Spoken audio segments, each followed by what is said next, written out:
Star trail photography is one of the best ways to depict the Earth's rotation on its axis. As Earth spins, the stars appear to turn in circles in the sky overhead. This motion is too slow to be seen by the naked eye, but it is revealed beautifully in extremely long exposures. What is great about star trails is that you can still do them in the middle of the city with heavy light pollution, since your camera will pick up many more stars than what you can see with your unaided eye. I currently live under Portal 5 skies, and I can still capture plenty of stars. First of all, let's start with the gear. You need a camera like a DSLR or a mirrorless camera, but some smartphones are already capable of star trail photography these days. Next, use a wide-angle lens. I typically shoot at 18mm, but do not be afraid to experiment with longer focal lengths, like 55mm. You're also going to need a tripod to keep your camera steady, but if you do not have one, you could just rest your camera on any flat surface or anything to keep your camera steady and oriented. You're also going to need an intervalometer if your camera doesn't have one built in, so check your camera's manual to make sure that you already have one. This allows you to automate your imaging sessions, since star trail photography will involve leaving your camera for hours depending on how far you want to go. If you cannot buy an intervalometer but you can't connect your computer to your DSLR camera using a USB cable, you can use softwares like Astrophotography Tool, which is a free astronomy software, to automate your imaging sessions. If you're planning to do star trails for a really long time, then you may need an extra battery or an external power source. If your camera does not support USB charging, then you might want to look into spending money buying a dummy battery that you can plug into an external power source. For my EOS 700D camera, I only use one battery since I only go for 2 or 3 hours for star trail photography. Another optional piece of equipment is a lens warmer. This will keep your camera lens nice and warm and prevent condensation on the front lens. Alright, so let's dive into the camera settings. Now, some people may choose to do 1 hour or more long exposures, but that's a pretty risky thing to do because if something happens halfway through, then everything is lost. In fact, the last time I did a single long exposure was a year ago, back in the Camotes Islands, which was a 5-minute long exposure to get a star trails photo, but what I got instead was a white photo because of nearby light pollution. In fact, even during post-processing, a lot of detail was lost and the image looked bad. Plus, if it's very hot outside, your camera sensors will heat up so much that you will get a lot of thermal noise in your final image. That is one reason why I like to shoot multiple short exposures. Now, some people may like to do a minute or more multiple exposures because that makes less images to stack during post-processing. But for me personally, I like to stick to 15 to 30 seconds exposure time.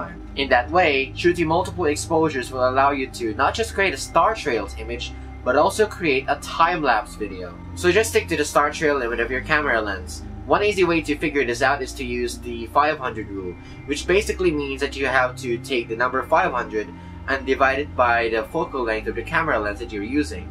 So if I'm shooting with my 18mm lens, then 500 divided by 18 is equivalent to 27 seconds. However, the 500 rule only works for full-frame cameras, but if you're using a crop sensor camera, simply replace 500 with 300. But if you're using a micro four thirds camera, simply swap 500 with 250 instead. As for the ISO and the aperture, it depends on what kind of environment you're shooting from. If you're in a dark or rural place, you can use f2.8 to f3.5 and an ISO of 1600 to 3200. If you're living in an urban or moonlit environment, you can use an aperture of 4.0 to 5.6 and an ISO of 800. Now, after dialing in your camera settings, the next thing you're gonna have to do is to focus your camera on the stars. To do that, point your camera to a bright star in the sky or a bright planet like Jupiter, or for the case of a star, Sirius or Vega. For my case, I used the star Vega to focus on the stars. I digitally zoomed in on the star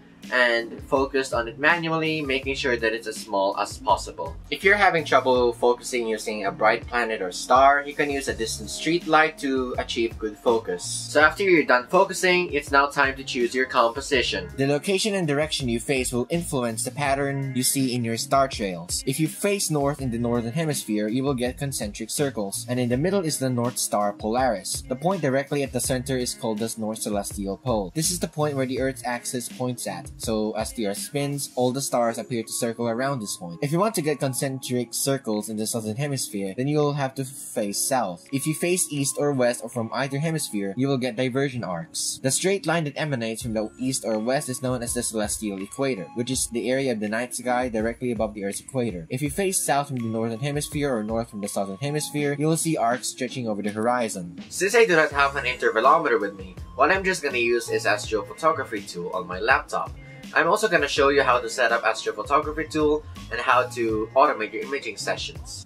So the first thing you're gonna have to do is to download the astrophotography tool software through their official website, either by downloading the demo version or by buying their software to get the full version, which only costs around 18 euros.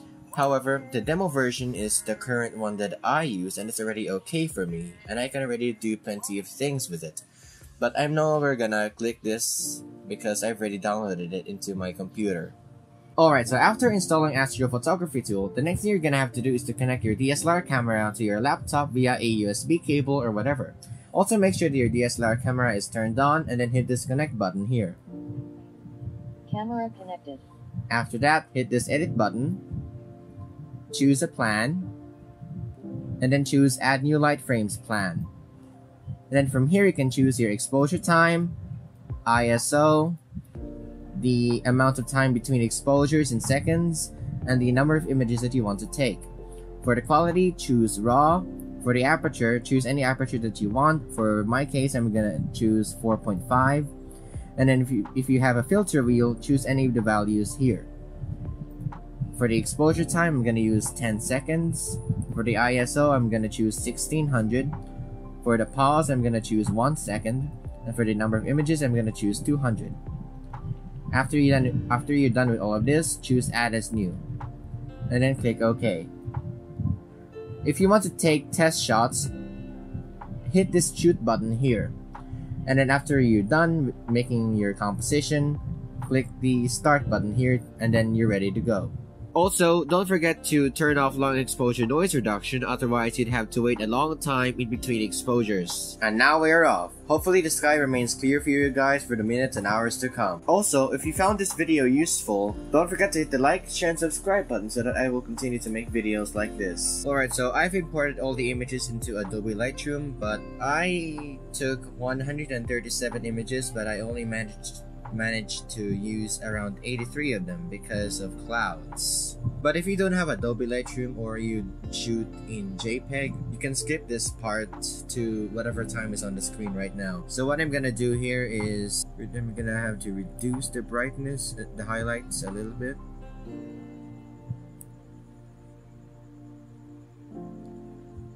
Set the white balance to custom so that all the images will have the same white balance.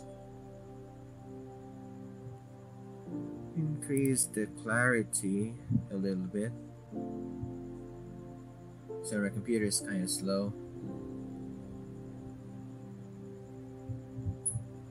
So as for the detail tab, you have to I tend to turn the sharpening down to 0 and the noise reduction to 0 as well, in case you have noise reduction turned on.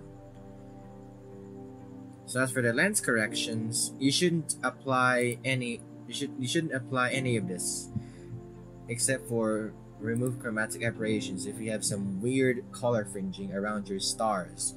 But if that doesn't work, then you can go to manual and then go to the defringe part and then adjust any of these colors here until you get a good result. Also, as for the profile corrections, don't enable this before you start making your star trails because it will create weird patterns in your final image. So I guess this is about it.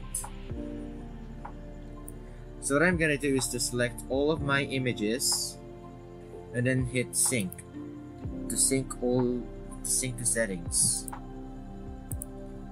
Make sure everything's selected and then hit synchronize. depending on how fast your computer is, this will take quite some time.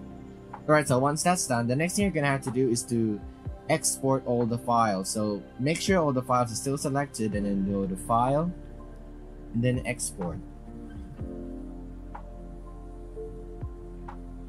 Alright, so from here, you will specify the location that you want to export the files to. For this, I'm gonna export them to a specific folder called Astrophotography, and then put them to a subfolder called Star Trails. Also, make sure that you are exporting them in TIFF file format. I shoot in Adobe RGB. Make sure there's no compression, and the bit depth has to be in 16 bits as long as your camera shoots in 16-bit. Also, make sure that there's no resizing and no sharpening.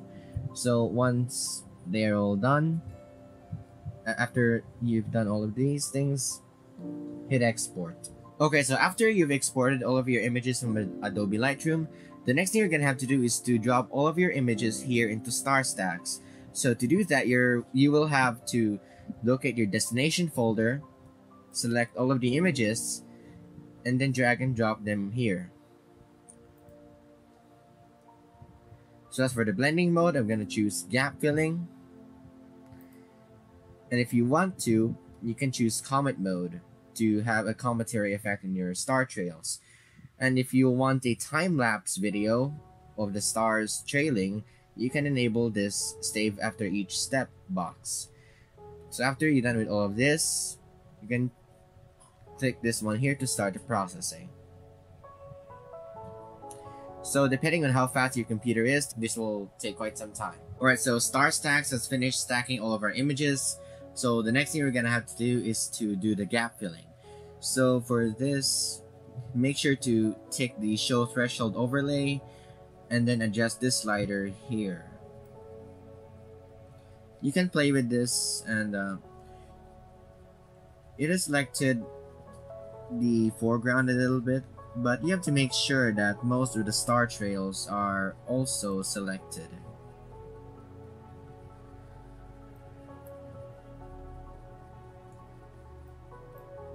Around there will be fine. So as for the amount, I'm gonna leave this thing in the middle, but it's worth experimenting on. So after you're done with all of this, hit this save button here.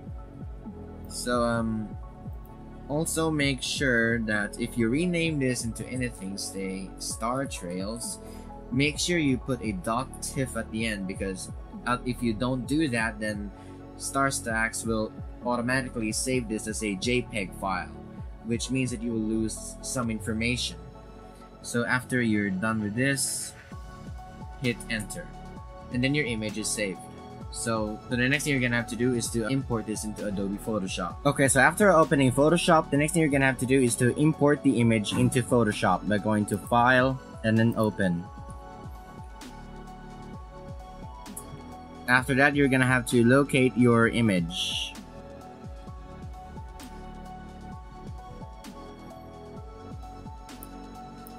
Then hit enter. So here is our stacked image. So the next thing you're gonna have to do is to unlock this layer and then duplicate the layer by using Ctrl-J as a shortcut. So for this layer, we're gonna have to increase the contrast when the stars, make them pop a little bit more.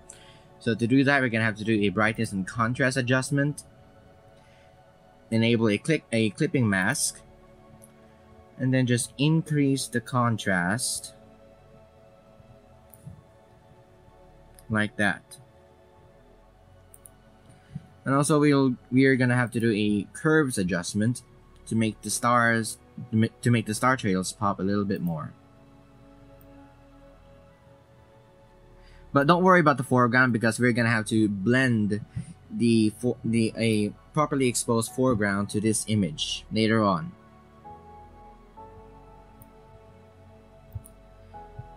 So to reduce the brightness of this area here, we need to create a new layer. Create and use the brush tool by hitting the letter B on your keyboard, and then brush over this area. Also make sure the opacity is at 10%, but you have to experiment on this depending on how bright your area is. So after that, you just have to paint over this area. Okay, so if you want to adjust the intensity of the black brush that you just applied, you can just go to the opacity here, and then adjust this slider. As you can see, you can adjust the brightness of this area. So as for the foreground, we're gonna have to merge all of our adjustment layers, and then select our foreground.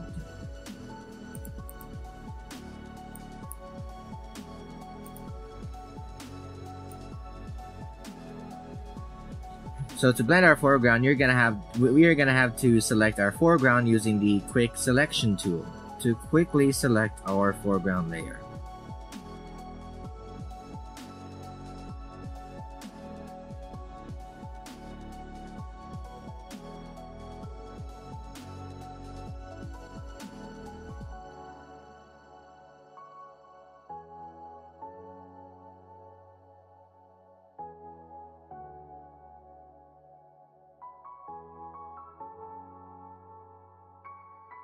And after that, we're gonna have to go to select and mask to more properly select the wires.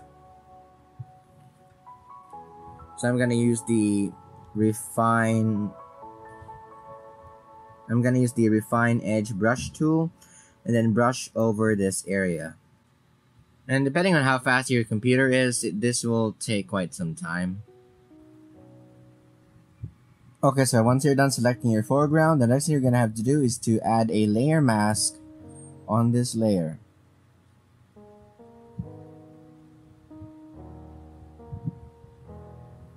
Alright, we got the wrong one selected. Just invert the mask.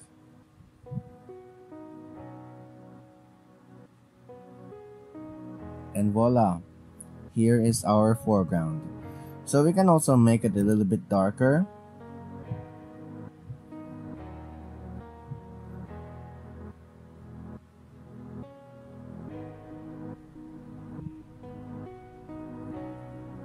Add a clipping mask. Then just reduce the brightness.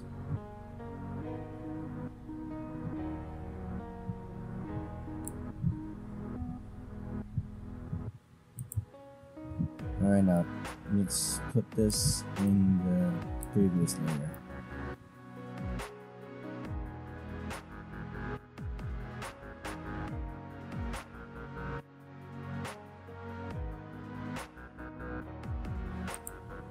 And voila!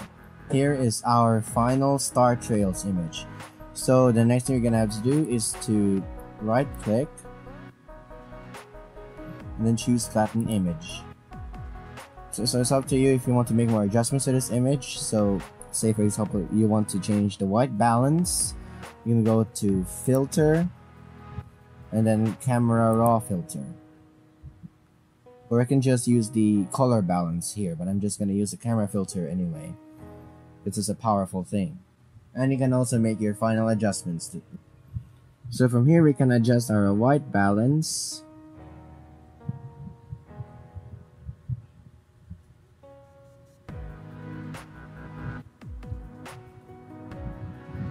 Change the tint.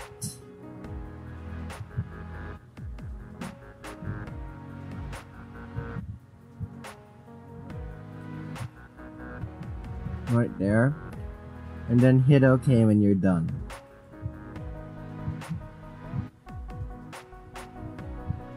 And after that, the edits will be applied to our image.